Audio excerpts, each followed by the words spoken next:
Back now on Triad today, and we always like this gentleman to stop by when he can. He's usually too busy to do so, but we grab him whenever we can. Lori Bates, our director, if we can meet. Very distinguished Executive Director of PART, Mr. Brent McKinney. Welcome back to the show, sir. Thank you, Jim. Always glad to be with you. You've been doing some world globe traveling, and we'll talk about that off camera, but doing some great work in Africa, and kudos to you for that. Absolutely. Thank you. Bus service and routes are often changing, and that's just the way things go. But now tell us about the recent service reductions and why they were necessary in terms of PART and buses. Well, Jim, this is not really great news. We find ourselves at the same place that we were a year ago. We need a little funding support in order to maintain our services and put them out there. Last year, we had some folks step up and help us. In addition to Davidson County, who came to our aid, Forsyth County, Guilford County, as well as Wake Forest. They made cash contributions. They made some cash contributions, which added up to a little over $1 million, and that helped us maintain a good level of service, a service that is really well used. And unfortunately, we are at that place again, and without some additional funds, and we're going to be parking some buses. And for just to go over some old ground here so folks can understand and say, well, wait a minute, if I don't particularly ride the bus, say somebody's watching and says, I don't ride the bus, I know some people that do, but since I don't ride the bus, why should I be worried about trying to pay fees or how you're funded or whatever? But PART helps everybody. I mean, not just the people that ride, it helps them get to work. It's also an economic development side of it too, because you guys are helping to actually attract industry, right? Well, we could make a list of primary benefactors and secondary. Obviously, those who ride a bus save tremendous amounts of money by not buying fuel. It's about $4,000 per vehicle on average. But then that takes hundreds of vehicles off the road, reduces emissions, keeps money in our local economy.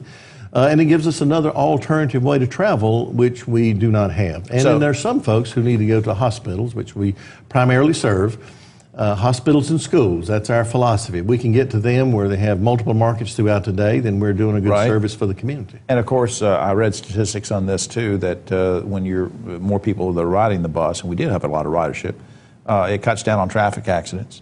It cuts down on the need for more road maintenance. So everybody wins by this in terms of helping attract industries that want that kind of public transportation available. So we're creating jobs, we're saving money, and it's good all the way around. Now, you mentioned Guilford a while ago, helping out with a contribution.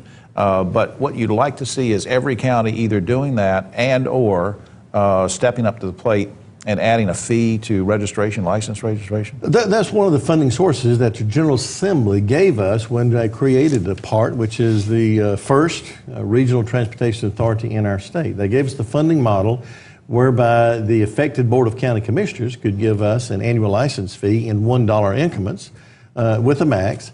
But that's not been implemented on a broad scale. Randolph County did it for $1.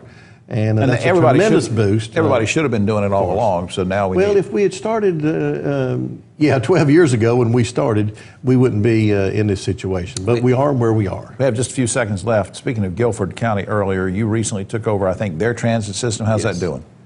It's doing really well. We are providing, we provide over 1,000 trips a day. And we're doing so at about $18.64, which is about $3 less than there were previously. And I have to knock on a little wood because I have yet to have the first complaint receive my desk. Get to my desk. So the employees are doing a really great job. I get complaints all the time on this show. I mean, so if you're not getting any, but in all seriousness, folks, I mean, if it ever comes around where somebody asks you, and it's not that a referendum's coming up or anything, but if it ever comes up and says, let's spend some money on our license registration to go to fees to help the routes and then support PART, it's something that helps everybody. Even though your neighbor rides PART, but maybe you don't, it helps you too, and that's what we want to get across. It's a cost savings, and it makes sense all the way around. www.partnc.org is the website where you can get more information about routes. You can also transfer yourself over to the Triad Awareness website from there and find out about air quality and other good things. It's Brent McKinney, Executive Director of PART. Thank you, sir. Always good to be with you. Keep up the good work. Thank you. We'll be right back.